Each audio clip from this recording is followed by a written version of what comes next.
HAD Vendée, bonjour. Alors, je vais voir avec mon collègue, hein. Un instant. Alors, je viens d'avoir l'infirmier de liaison qui va venir directement dans le service. Hein. Voilà.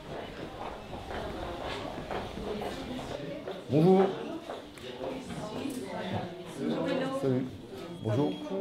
Son catépique, bon, il est tout récemment posé. Les traitements, ça se passe plutôt bien. Nous, ce qu'on voudrait, c'est un relais. Oui, je comprends. Et puis surtout, faire le point sur leurs besoins à domicile. Donc il y aura les pansements, les antibiotiques. Oui. Il est éduqué pour sa ventilation, il se débrouille.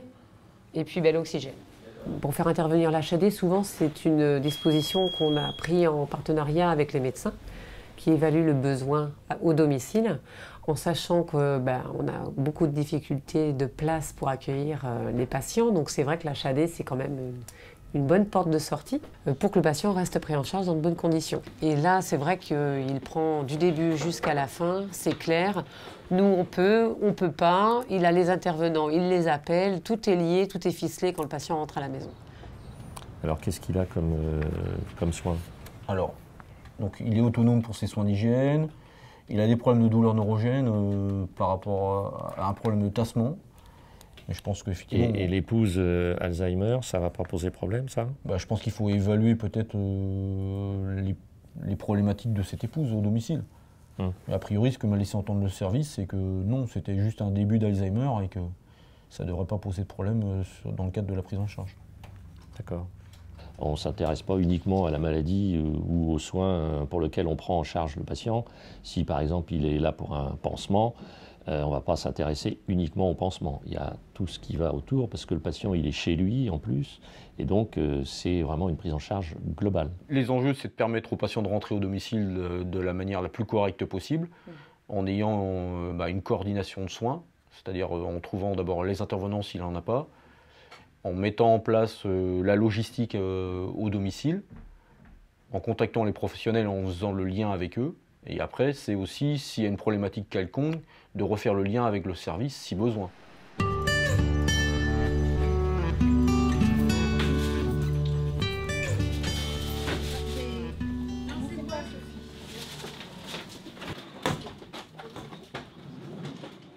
Oui, c'est une relation renforcée. Je ne vais pas dire intime, mais une relation renforcée parce qu'on découvre l'environnement du patient. On essaie d'apporter le maximum pour le bien-être du patient, en fait. Moi, je crois que le patient est quand même beaucoup mieux chez lui, avec son entourage, avec ses affaires, tout son entourage. Et en plus, il a tous les soins, mais chez lui.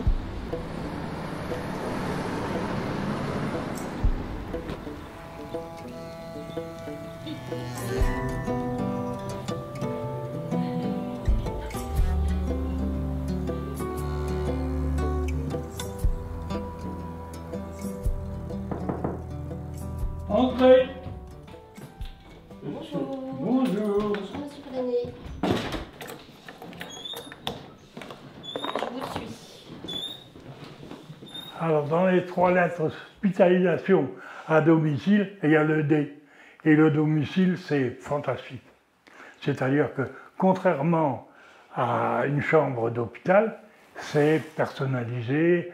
J'ai autour de moi mon épouse, mes affaires, je vis. Nous sollicitons l'équipe HAD pour éviter l'hospitalisation de nos patients.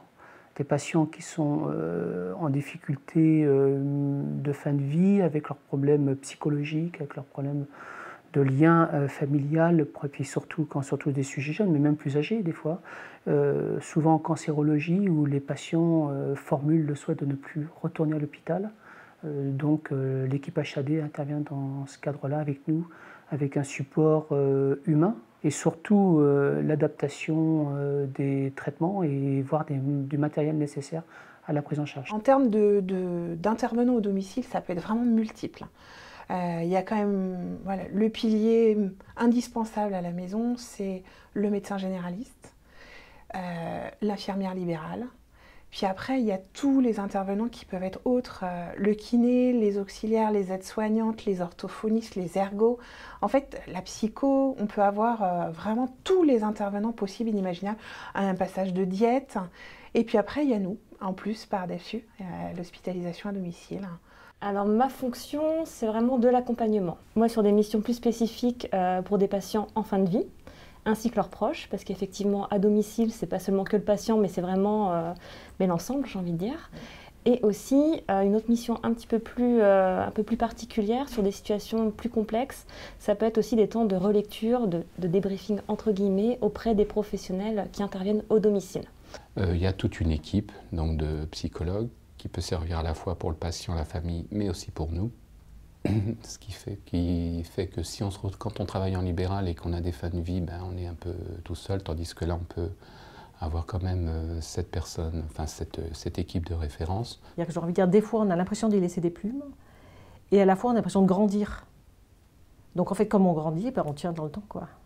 Récemment, on a eu effectivement un conjoint et la patiente malade qui disait, ben voilà, aidez-moi à parler avec nos enfants. Donc on leur a prêté un bouquin, ils l'ont mis de côté, et puis ils l'ont regardé, ils l'ont laissé traîner sur la table. Voilà, ça a été un moyen parmi d'autres. C'est peu de choses, hein, mais bon. Surtout, vous ouvrez en toute confiance votre porte à ces gens qui viennent que vous aider, hein, et vous soigner. Ils sont là pour ça. Alors ils viennent et ils vous soignent, ils sont gentils. Ça sèche. On aura des soins beaucoup plus techniques en HAD, hein, des pansements qu'on ne verrait pas hors HAD, type des pansements en pression négative, des patients porteurs de cathéters centraux qu'on ne verrait pas non plus forcément hors HAD. Donc ça permet de rester en lien avec une technicité que si vous pratiquez, ben, ça ne vous pose pas de problème. Que si vous ne faites ça qu'une fois on oublie très vite. Hein. En effet, elle se referme un petit peu. Et puis, je suis tranquille de savoir que, quoi qu'il arrive, je ne suis pas obligée de téléphoner, l'infirmière va arriver, je pourrai toujours lui transmettre ce qui va se passer. Elles sont vraiment très très agréables, elles sont vraiment elles sont à l'écoute, hein, toutes. Ouais. Donc, c'est rassurant. Hein. La semaine dernière, on est allé voir un monsieur, et de sa porte-fenêtre de chambre, son fils lui avait mis une cabane à oiseaux. Et en fait, il regardait les oiseaux. Et alors, il est parti sur je me demande si les oiseaux sont plus heureux que nous. Et puis, la fois d'après, quand on est allé, on a vu un écureuil venir dans la cabane à oiseaux, grignoter les graines. Et on est restés ensemble, 3-4 minutes, fabuleux, devant cet instant de vie. Et puis, on lui a dit merci pour cet instant précieux. Et puis, il nous a dit, je lui avais donné rendez-vous en même temps que vous. Et extraordinaire. Voilà, un monsieur en toute fin de vie qui a ce petit sens de l'humour où tout le monde éclate de rire parce qu'on est à domicile. Comme